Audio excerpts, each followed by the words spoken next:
Chers amis, nous sommes heureux de vous retrouver pour cette nouvelle émission de Présence protestante. Nous vous proposons aujourd'hui d'aller à la rencontre de celles et de ceux qui, pour sauver leur vie, ont tout quitté, pour trouver un peu plus de paix, pour élever leurs enfants. Ils ont tout quitté et ils ont traversé la mer avec tous ses dangers et les voici aujourd'hui chez nous. Aujourd'hui, nous recevons Idriss Gabel, réalisateur. Il a fait le film « Je n'aime plus la mer ». Tout de suite, nous regardons les premières images de ce film.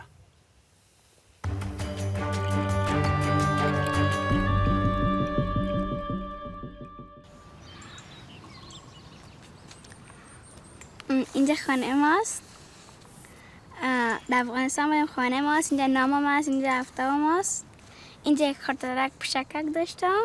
نامش تیتی بود. ساتیر میکردم خوب بود. اما دلم خوب است. اینجا پدرم طالبا در پدرم زده گفته تلای مادر ما بته گفته. باز پدرم گفته نمیخوایم بتم.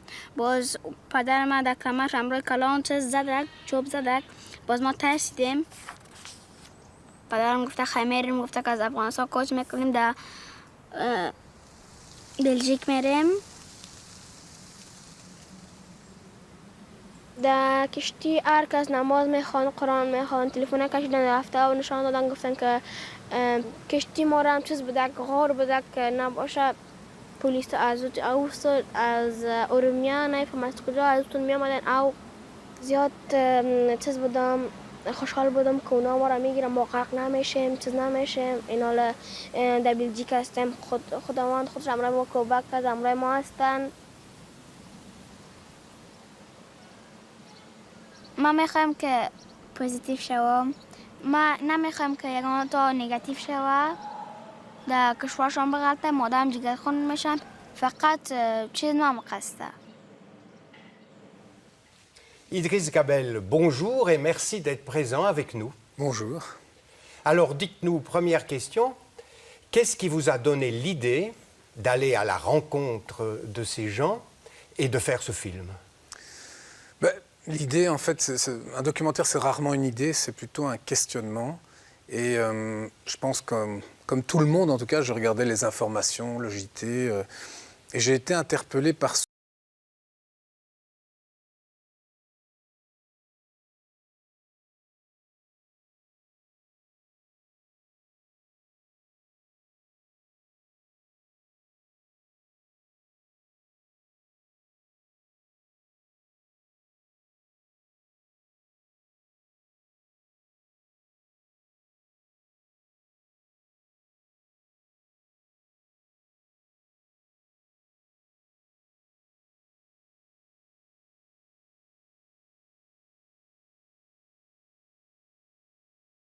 l'idée de ce film, c'était vraiment de dépasser l'image, dépasser la caricature et aller vraiment à la rencontre des personnes, des êtres humains qu'ils sont. Alors vous n'êtes pas à la première, au premier essai, vous avez fait déjà plusieurs films et ils ont tous une même logique, un même but. Tout à fait, voilà. Mon premier film s'appelait « Snoezelen, un monde en quête de sens » et c'était déjà aller chercher derrière la démence, derrière peut-être ce qui peut aussi nous arriver, Alzheimer, un accident, etc.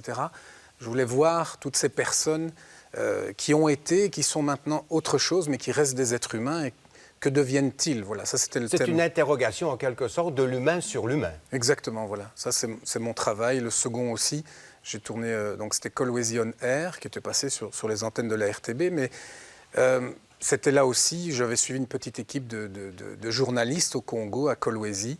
Et c'était aussi un film où on passait toutes les strates de la société congolaise, mais c'était une autre image que celle auquel on est habitué. C'est un film qui montre des travailleurs, des gens qui ont un courage énorme, les Congolais, et qui ont une force de vie que nous, on a perdue, et des valeurs aussi, d'unité, de solidarité qui étaient encore là il y a 50 ans, quand on était en famille, quand on s'entraidait, mais voilà, l'individualisme a un peu éclaté tout ça.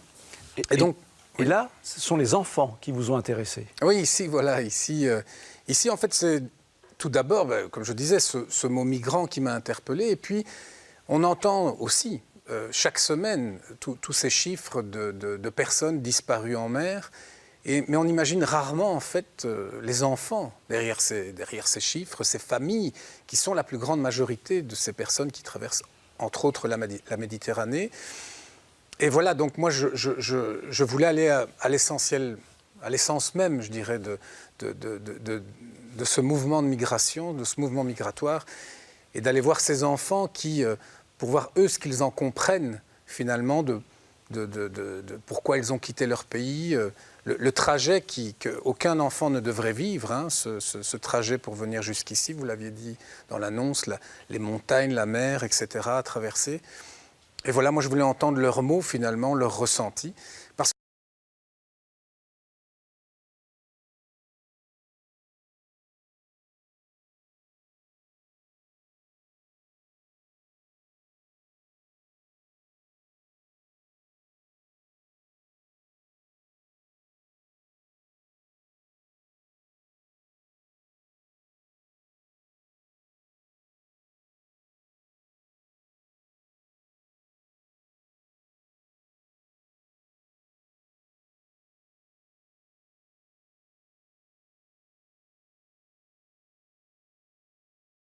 question à poser aux enfants, parce que ça, c'était pas, en tout cas, ma démarche.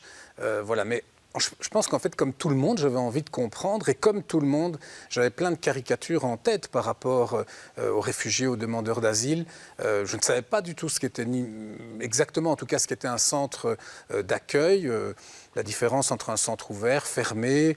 On parle de la jungle à Calais, etc. Donc moi-même, je venais avec mes propres caricatures, et moi-même, j'ai été à la découverte, et j'ai dû aussi me dépasser moi-même dans pas mal de choses. Et donc moi, ce qu'on constate quand on rentre dans un centre d'accueil, c'est des familles, c'est des enfants, et on est touché de ça. Et donc dans la démarche du documentaire, il a d'abord fallu faire connaissance, simplement, hein, je pense que c'était la première démarche, se faire connaître, créer un lien de confiance. Donc ça a été quand même long, pas qu'ils étaient en retrait, mais voilà, il fallait prendre le temps de se connaître. Parce qu'ici, c'était pas un film, en tout cas, ce n'était pas ma démarche de venir voler leurs témoignages. C'est quelque chose qu'ils ont donné, c'est quelque chose qu'ils voulaient partager. Je suis parti même avec des idées en me disant je n'aurai qu'un groupe de 4-5 enfants, de 9-12 ans. Mais en fait, non. Chaque enfant qui est dans le film, ça va de 6 plus ou moins à 13-14 ans. C'est des enfants qui avaient quelque chose à nous dire. D'ailleurs, il y a la petite Malak qui est dans le film, qui, elle, m'a fait un lobbying psychologique pour être dans le film. Elle voulait dire quelque chose, pourtant elle n'avait que 6 ans. Mais j'étais étonné de la maturité de ces enfants et de ce qu'ils voulaient nous dire. Donc Parce que ce sont des enfants qui arrivent à prendre de la distance par rapport à ce qu'ils ont vécu. Ils ne sont pas, quand on voit le film, dans le pathos, dans le ressassement de leur histoire. Ils ont déjà fait... ils ont mûri, ils ont pris une distance avec leur histoire. Ils sont capables d'en parler. Oui, je dirais malheureusement, ils ont mûri malgré eux. Parce que déjà, le départ a été un choc terrible. Mais dans le voyage, ce voyage, en fait, qu'il traverse, qui dure de plus ou moins 1 mois à 2 ans, en tout cas en ce qui concerne les enfants du film. 2 ans parce qu'il y a des refoulements à certaines frontières, que c'est difficile à passer, etc. Ce voyage, en fait, les a obligés à grandir en un bond. Voilà, de quitter l'innocence de l'enfance. Il y a une enfant qui dit à un moment qu'elle a laissé son ours en peluche à son oncle. C'est ça, oui, voilà, oui. Elle a quitté son enfance quelque part Oui.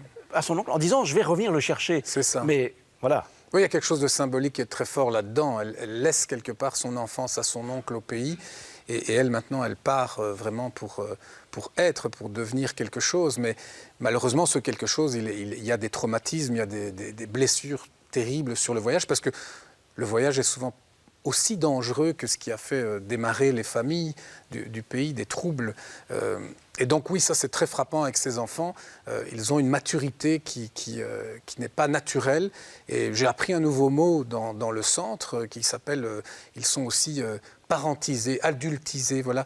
Ils remplissent des fonctions qu'ils ne devraient pas remplir. Voilà. Donc, ils ont quitté leur pays à cause de la mort. Et finalement, ils ont voyagé avec cette mort permanente autour d'eux. Exactement, oui, tout à fait. Il y a même le témoignage de cette petite qui a marché. sur un squelette, comme elle dit. Tout à fait. C'est tout à fait saisissant. Mais c'est ça, en fait, et c'est ça qui m'a frappé. Ce film, il s'est créé autour d'une après-midi. La première fois que j'ai amené vraiment une caméra, c'était une caméra que je leur ai mis en main, une petite caméra. Je voulais qu'ils se filment eux-mêmes, je voulais qu'ils soient à l'aise. Et donc, ils ont fait des dessins, on a fait une fresque, celle qui est dans le générique du film. Et donc, on voit comme ça. Et moi-même, je découvrais à la base des dessins, voilà, pas forcément marquant au départ, et puis ça s'est, au fur et à mesure du dessin, devenu de plus en plus fort, et des phrases, c'est là que j'ai découvert des phrases comme « je n'aime plus la mer, je n'aime plus la forêt, j'ai peur de la montagne », etc., des choses qu'un enfant ne devrait pas dire. Et après, quand ils ont expliqué un peu, on avait fait ça un peu dans un ordre chronologique, quand ils ont expliqué tout ce qu'ils ont traversé, effectivement, Aïcha qui a marché sur un squelette dans la montagne, voilà, des choses qui sont marquantes, et encore une fois, comme je le disais, qui ne devraient pas arriver à des enfants. Mais la mort, oui, est présente tout le long du trajet. Dans ces témoignages, on s'aperçoit que les enfants eux-mêmes, et puis les parents aussi, quand ils parlent, relient tout au religieux, à Allah, à Dieu, et on a l'impression qu'ils n'ont pas d'amertume, de colère et pas de révolte contre la Providence, ce qui ne serait pas le cas pour des Occidentaux, par exemple. Mais je pense qu'encore une fois, hein, on véhicule beaucoup de caricatures sur ce qui se passe là-bas et sur la religion. Il y a beaucoup de confusion. Je pense que la chose la plus importante, avant de répondre à votre question, que j'ai découverte en faisant ce film, c'est que en fait, l'histoire est souvent la même, peu importe la religion dans le pays d'origine. Ces groupes qu'on appelle, dans certains cas, voilà, Daesh, Taliban, ailleurs encore autre chose, et d'autres religions. Ce qui les intéresse avant tout, ça n'est pas la religion, c'est l'argent, c'est acquérir des choses. Et toutes ces familles, en grande majorité, qui arrivent, en tout cas les premières qui arrivent en général, c'est celles qui ont les moyens. Et donc, oui. Ce qui m'a frappé, c'est que dans la douzaine d'enfants qui sont dans le film, c'est presque à chaque fois la même histoire. Oui. Ils viennent de milieux aisés, d'ailleurs. Très aisés. Très aisés, même plus aisés que le mien, qu'à mon avis le vôtre. Et en fait, ça se voit, c'est voyant. Quand vous êtes d'un milieu aisé, ben, votre maison, elle est plus marquante dans la ville ou dans le village. Et c'est ça qui attire, en fait, toutes ces personnes, tous ces groupes qui ont besoin de moyens pour exister, et donc ils viennent harceler les familles pour obtenir tout. Ça commence par la voiture, de l'argent, etc. Et la menace est toujours la même, c'est si vous ne donnez pas, on prendra votre fille, peu importe son âge, pour la marier, ou la revendre pour un mariage, et le garçon rejoindra, peu importe son âge, notre milice. Alors, les familles donnent en espérant pouvoir s'en débarrasser, mais incessamment, ils reviennent. Ça revient. Jusqu'à l'ultime, l'ultime... Il n'y a quand même pas une révolte de la part de ces familles par rapport à la notion de religion. Parce que s'ils souffrent ça, est-ce que c'est Dieu qui l'a voulu? Est-ce que voilà. Ah non, ça c'est une question très occidentale. Oui, je pense, oui, parce que non, je pense qu'ils abordent les choses, enfin pour les parents avec lesquels j'ai discuté, avec beaucoup de philosophie, mais là ici c'est plutôt une situation de violence extrême qui pour eux ne s'apparente à aucune religion, en tout cas le point de départ. Et comme je dis, je parlais de caricature tout à l'heure, non, dans d'autres pays, on a très peur même de recevoir cette migration musulmane, et donc on l'a choisie même chrétienne, mais moi j'ai vu dans ces familles énormément de tolérance, et on le voit dans le film, énormément de partage, d'envie de découvrir l'autre, et aussi dans sa religion, Ils sont tout à fait soif de plein de choses. Il y a un papa qui le dit dans le film, voilà, l'Irak c'est derrière nous, l'Irak c'est les morts, maintenant ici c'est la vie. Donc voilà. Non, il y a quelque chose de très, très philosophique dans le film qui nous est amené par ses familles, par ses enfants, par ses parents. Oui. Alors tout cela va être confirmé maintenant par notre deuxième rencontre avec Lisa. Et donc nous regardons son témoignage, nous la rencontrons à travers ce qu'elle dit et ce qu'elle a vécu. Et c'est quelque chose de très poignant. Ma maison était en Afghanistan.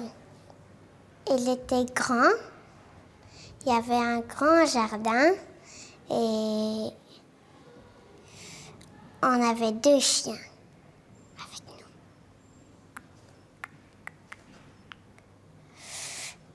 Il y avait des voleurs qui rentraient dans notre maison et puis ils ont dit si vous ne donnez pas les argent, on va prendre votre enfant et on va le prendre pour 2 mois.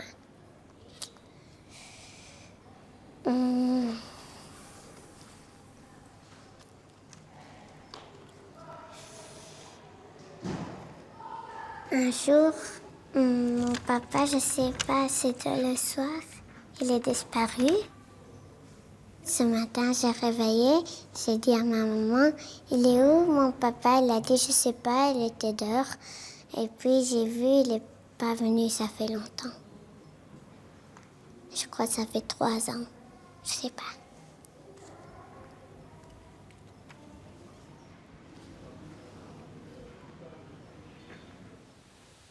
C'est très touchant ce témoignage, cette petite fille qui est à la distance, mais on sent quand même en elle toute l'émotion. Son père a disparu il y a 3 ans.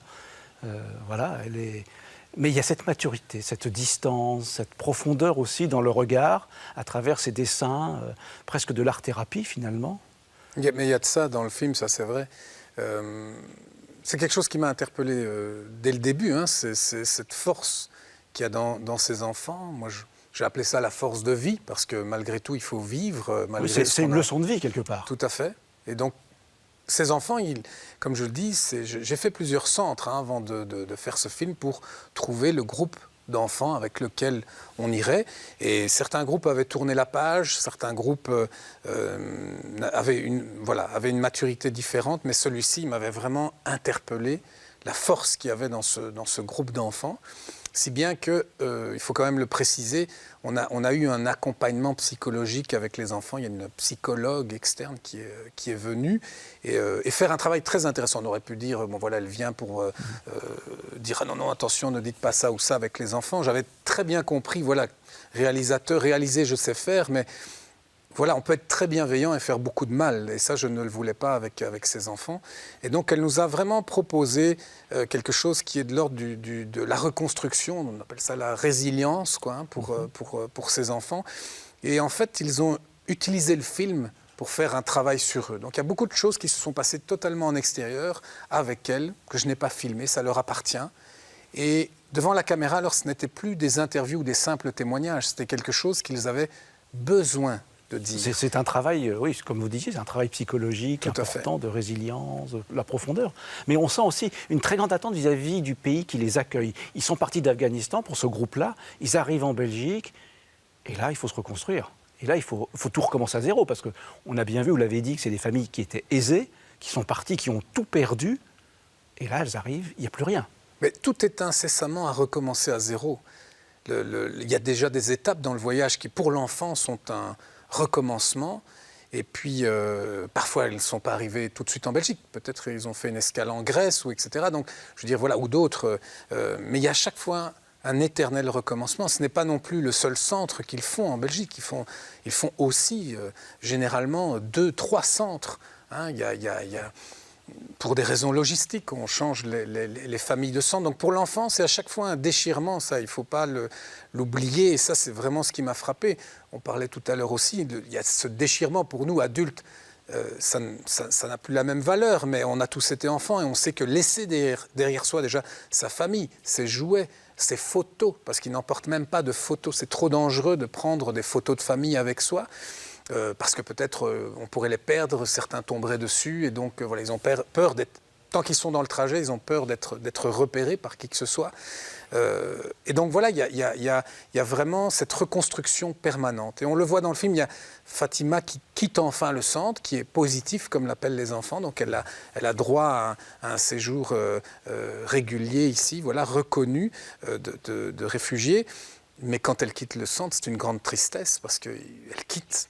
Elle quitte ses amis, finalement. Elle quitte ses amis, sa famille qu'elle avait recomposée depuis 2 années dans le centre, et elle doit, c'est zéro à nouveau, quoi, voilà. Donc, reconstruction encore, et c'est ça que j'ai ressenti chez les enfants. Ils se disaient, mais combien de fois, enfin, ils ne l'ont pas dit, mais je l'ai ressenti, combien de fois je vais devoir reconstruire ma vie. Et Il y ce qui est avait- terrible, c'est on les entend qui discutent en disant « j'attends la réponse, je vais être positif, Oui, oui, tout à je vais fait. recevoir une réponse positive ». C'est une énorme attente d'ailleurs. Et puis voilà, et quand la réponse positive vient, bah, c'est le déchirement, parce qu'il C'est ça, faut en laisser fait. ceux avec qui on a vécu dans le sang pendant quelques mois, peut-être parfois plus, avec voilà, qui on a construit quelque chose. Tout à fait, mais cette attente du positif, en fait, eux n'en comprennent pas grand-chose au départ, si ce n'est que leurs parents ont une très grande attente par rapport à ça. Et donc, c'est ce que je disais tout à l'heure, ils sont parentisés parce qu'ils vivent ce stress des parents. Ils sentent bien que c'est important, ce positif. Et malgré tout le système en Belgique, c'est eux qui le vivent aux premières loges parce que c'est eux qui traduisent tous les papiers officiels en français, parce que c'est les enfants qui, tout de suite... Ils apprennent la langue. Voilà, tout de suite, Sans problème. sont des vraies éponges. Hein, malgré le traumatisme, ils arrivent à assimiler. Fatima, en 6 mois, parlait parfaitement le français, par exemple. C'est quelque chose de très étonnant. C'est tout à fait saisissant. Voilà, donc chez les enfants, il se passe...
Voilà, exactement. C'est tout ça, c'est ces chocs-là, on parlait tout à l'heure, voilà, c'est tous ces chocs, en fait, que les familles vivent, mais les enfants les vivent vraiment en première ligne, quoi. Alors, dans tous vos films, et celui-là en particulier, vous aimez interroger l'humain. Mais oui, c'est ça. Interroger l'humain qui passe par une souffrance ou l'autre, mais interroger aussi l'humain qui voit de l'extérieur un peu, si on peut s'exprimer comme ça, cette autre souffrance. Et ici, d'une manière particulière, qu'est-ce qui vous a touché, vous, personnellement, le plus ? Ben, moi, comme je dis au départ, je partais de 2 mots, d'un questionnement, mais dans une aventure comme celle-là, c'est une aventure humaine avant tout. Et la rencontre avec ces enfants, l'après-midi que j'ai passé avec eux, m'a vraiment ébranlé, m'a vraiment remis en question. Moi, en tant que citoyen, hein, simplement. Et donc, dans cette démarche que j'ai d'aller chercher vraiment l'humain dans tous ces recoins, parce qu'on est souvent dans les images, et ici, pour les migrants, souvent, c'est des chiffres, voilà, c'est un peu comme ça qu'ils sont représentés. Ben, moi, voilà, mon travail ici, c'était vraiment d'aller immerger chacun d'entre nous au cœur vraiment de ce qui se passe, au cœur de l'humain, pour... souvent, on me demande quel était l'objectif, est-ce que c'est changer les mentalités? Non, mais c'est ramener des vraies images, des mots plus justes dans le débat citoyen qu'on a actuellement en Europe. Pour pouvoir se regarder autrement qu'à travers des étiquettes. C'est ça, exactement. Des expressions. C'est ça, exactement. Alors, on vous a demandé, pour la troisième extrait, on vous a demandé, vous, quelle image ou quel témoignage, quelle rencontre vous a le plus marqué? Ben voilà, j'ai choisi l'extrait avec Hassan, c'est un jeune adolescent. On va le voir dans l'extrait, qui a vécu une situation aussi tout à fait très dure et qu'on ne devrait pas vivre. Et pour moi, voilà, il symbolise voilà, assez bien tous ces enfants, parce que lui nous révèle vraiment son témoignage. Et on le voit dans l'extrait, il est là, au milieu de notre campagne belge, lui qui est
one sniper for the shoot for him after he died, and I can do nothing just for the call for the hospital. After hospital come take him with the car, I go with him. After the doctor he say for me, finish, he is died. I can't do nothing. I feel for my country. It's now it's not good. It's too much bad. You haven't to go outside. It's very wrong. It's very worry.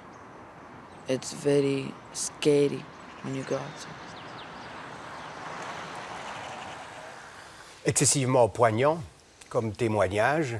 Effectivement, ayant vu tout ce film, moi-même, je n'étais plus tout à fait le même à la fin de ce film et ça nous donne une autre perspective. Merci beaucoup en tout cas d'être venu nous le partager. Dites-nous un peu son succès et où peut-on le voir? En salle, il est encore dans certaines salles, dans certains centres culturels. Il faut se tenir informé parce que ce n'est pas du tout fini. La vie continue. Il y a des scolaires aussi en Wallonie, à Bruxelles. Vous intervenez dans des écoles? Oui, surtout on regroupe en salle en général. Je passe aussi parfois quand j'ai le temps dans les écoles. Excusez-moi, on peut le voir sur le net? Non, sur le net, non, mais en vidéo? En DVD, voilà, en DVD, on peut le trouver sur le site www.jenaimepluslamer.com en un mot. Là, on peut se le procurer. Alors, on va retenir ça, Je n'aime plus la mer, un film à voir et à revoir absolument. C'est le moment de prendre congé avec nos auditeurs et à leur donner un prochain rendez-vous avec Présence protestante. Au revoir.